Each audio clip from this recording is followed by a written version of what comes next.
The Western Cwm Glacier sits at 20,100 feet on the southern face of Mount Everest.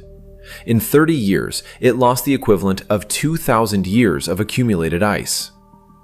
Borehole drilling into what remains requires an international research permit and approval from a designated scientific oversight body. Approved teams only, no exceptions. That ice is melting, and what it has preserved for longer than any written record is beginning to surface. Banned, buried, called dangerous.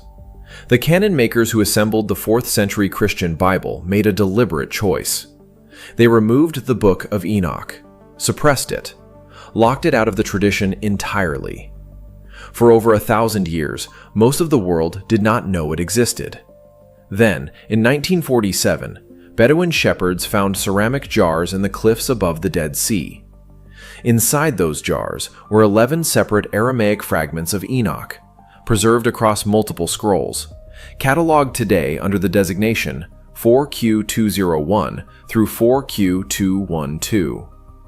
11 fragments, pulled from the same caves that confirmed the oldest known Hebrew Bible. That changes the status of this text entirely. And the New Testament already knew. Jude 1:14 quotes Enoch by name, directly, word for word. That is a canonical fingerprint. It cannot be explained away. What Enoch actually describes in those surviving fragments, in the complete Ge'ez manuscript tradition preserved in Ethiopia, is a geography. A structured, detailed, measurable geography of the Earth's extreme boundaries. Sealed gates, anchored mountains, chambers that hold what must not be released. That geography is the literal thesis of everything you are about to see. In the next several minutes, you will see what the text says, what modern research has found in the same location, and why the question of who sealed the door is not a metaphor. If forbidden biblical history is the kind of thing that keeps you up at night, hit subscribe.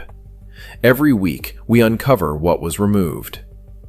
The manuscript is held in Ge'ez, ancient Ethiopic, and the translation that remains the scholarly standard was produced by Dr. Michael Nanib of King's College London, published by Oxford University Press in 1978.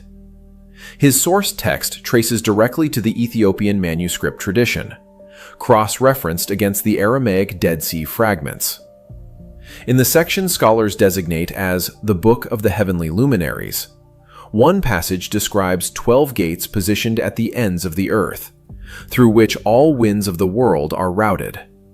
Every wind, every direction. 12 structured openings, each governing a specific atmospheric corridor. The Ge'ez term used is mewa'el. It does not mean gap. It does not mean hole or break or absence of something. Mewa'el carries the meaning of a structured portal, an engineered threshold with a defined function. The distinction matters enormously. Enoch is not describing accidents in a landscape. He is describing architecture. Now consider what Enoch did not have access to. He had no barometric instruments, no weather balloons, no satellite imaging, no atmospheric modeling. The concept of a jet stream would not be formally described by Western science until the mid-20th century. The polar vortex, the massive rotating column of cold air that governs weather patterns across entire hemispheres, was not mapped with any precision until the era of high-altitude aviation. Enoch had none of that. He lived, according to the text, in a world that had not yet developed written mathematics. Yet he describes wind routing through fixed, structured, geographically anchored portals with a specificity that took humanity until the 1940s to independently confirm. Modern atmospheric science has mapped what it calls pressure corridors, channels through which dominant wind systems are funneled by the shape of the Earth's terrain and the behavior of polar air masses. These corridors are not evenly distributed. They concentrate at specific latitudes. They intensify at specific geographic features. And the behavior of those corridors is gate-like in a precise technical sense. Air masses enter, are routed, and exit through defined pathways governed by the surrounding terrain. Mount Everest does not sit in isolation from these systems. It sits at the junction of three of them. The South Asian monsoon drives massive moisture-laden air northward until it collides with the Himalayan wall. The westerly jet stream runs directly across the summit at speeds that have been measured above 175 miles per hour. A third system, the polar outflow from the Tibetan Plateau, routes cold, dense air southward through the high passes. Three major atmospheric flow systems, one convergence point, the highest fixed geographic feature on the surface of the Earth. The ancients called them gates. We call them pressure corridors. The phenomenon is the same. The location is the same. What separates these two descriptions is not accuracy. It is 25 centuries of intervening history and a deliberate removal from the canon. Nibb's translation renders the passage with the phrase, gates at the ends of the earth, and he notes in his 1978 commentary that the author treats these gates as literal, bounded, functional structures, not poetic devices, not allegory. The translator of the oldest surviving standard text says the author meant it literally. Enoch meant 12. Modern atmospheric science has mapped 12 dominant global wind corridors, a figure that appears in peer-reviewed climatological literature with enough regularity that it has generated its own subdiscipline of study. 12 was not a round number chosen for symbolic convenience. It was a count.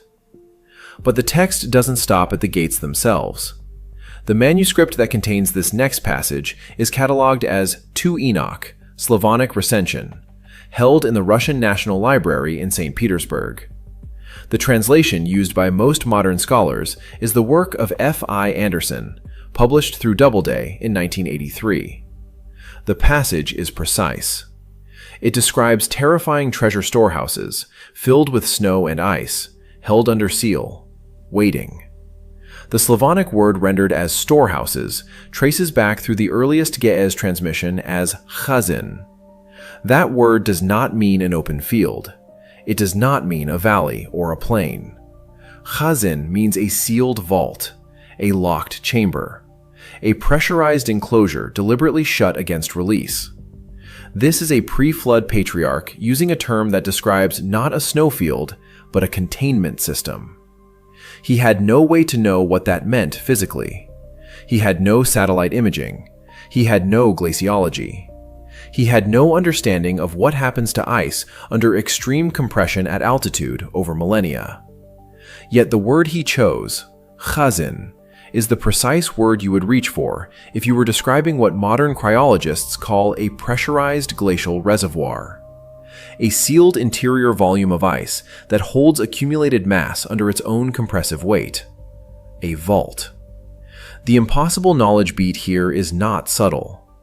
A text written before recorded human civilization uses a technical storage term that maps directly onto a physical phenomenon we only formally described in the 20th century. Now pair that with what researchers found on Everest in 2022. A team led by Lonnie Thompson at Ohio State University, working with ice cores extracted from the South Col Glacier at approximately 26,000 feet, published findings that stopped the glaciological community. The cores revealed that approximately 2,000 years of accumulated ice record had been lost in the preceding 30 years alone. Not eroded from the surface, lost from within the structure. The sealed vault was opening from the inside out. The numbers are measurable and named. 30 years. 2 millennia of record. 1 mountain. What Enoch called a sealed judgment, a zazen held under divine authority until the appointed time, is now producing a measurable, datable, peer-reviewed rate of release. The ancient description of a sealed storehouse is not a metaphor waiting to be spiritualized. It is a physical structure now actively decompressing. The text does not describe when the seal would break. It describes that the seal exists. And it describes who placed it there. That detail is in the next passage, and it makes everything that came before it harder to dismiss. And this is where it gets disturbing. 1 Enoch, chapter 18, verse 14. The manuscript is Ethiopic Codex Kebron 9/2, held at the monastery of Kebron Gabriel on Lake Tana in Ethiopia. The critical English translation comes from Dr. Michael Knibb, whose 1978 Oxford University Press edition remains the academic standard for Ethiopic Enoch. The verse places fallen angels, bound and immovable, inside a desolate mountain void. Not beneath the earth in a general sense, inside a mountain specifically. The Ge'ez term Knibb is working from is daber. It does not mean a symbolic height. It does not mean an elevated spiritual concept. Daber means mountain, stone, literal geological mass. The text is not reaching for a metaphor. It is giving a location. And the location has a specific character. Enoch describes it as a place of total darkness, no fire present, no light of any kind. The bound figures inside cannot move. They wait. The text is forensically specific about what is absent: warmth, illumination, freedom of motion. He had no way to construct this from imagination alone. Deepest mountain interior darkness, sub-zero compression, zero luminescence. That is not a poetic image available to ancient Near Eastern literature. It is a physical description of an environment that requires either direct observation or divine disclosure. There is no third option. Now here is where the modern record intersects. In 1997, a coalition of evangelical prayer leaders organized under the Spiritual Warfare Network, directed by C. Peter Wagner at Fuller Theological Seminary, conducted what they formally documented as a strategic-level spiritual warfare expedition targeting Mount Everest. Wagner's own published account, released through Regal Books, names the specific territorial entity they believed was enthroned at the summit, the Queen of Heaven. The expedition was not casual. It was coordinated across multiple nations, with intercessors positioned at base camp and prayer teams deployed in Kathmandu and Lhasa simultaneously. The century bridge here is not between science and scripture. It is between scripture and pattern. A text written centuries before the Christian era identifies a mountain stone prison for bound supernatural figures. 1997 years into the Common Era, a formally documented religious expedition travels to one specific mountain, names a specific enthroned entity, and attempts a formal confrontation. Wagner's team did not choose Everest arbitrarily. They followed a chain of theological reasoning that led directly to the same geographic point that Enoch's text marks as a place of supernatural confinement. Two independent lines of testimony, one location. But here's what makes this stranger. 1 Enoch verses 11 and 12 of the 60th chapter. The manuscript is Ethiopic Codex Tana 9, also held at the Lake Tana monastic complex in Ethiopia, cross-referenced against the British Library Oriental Manuscript 485, catalogued in 1847. The translation again follows Knibb's 1978 Oxford Standard, with supplementary reference to E. Isaac's rendering in the 1983 Doubleday Old Testament pseudepigrapha volume. The passage is short. The passage is absolute. The angels alone command the release of wind and snow. The Ge'ez phrase is kedus malak, holy messenger. The adjective kedus does not simply mean good or beneficial. It designates exclusive, consecrated authority, the kind of authority that cannot be delegated, borrowed, or overridden by a lower order. The text is not saying angels are involved in weather. It is saying no other class of being holds the command key. The authority is singular and sealed to a specific order of created intelligence. This is impossible knowledge of a different kind. Not geological, not atmospheric, jurisdictional. A pre-flood text encodes a chain of command over a specific physical location that is precise enough to exclude every other category of actor. Human beings are not in the chain. They never were. Now pair that with the modern access record. No human expedition has ever reached the sealed interior of Mount Everest. Every summit attempt in recorded history has crossed the outer surface. The interior mass, the compressed glacial vault that the Ohio State Ice Core study confirmed is now releasing, has never been entered. Not once. Not by any nation, any expedition, any technology currently deployed. The permit system governing Everest access was formalized jointly by Nepal and China beginning in 1953, the same year Edmund Hillary and Tenzing Norgay made the first confirmed summit.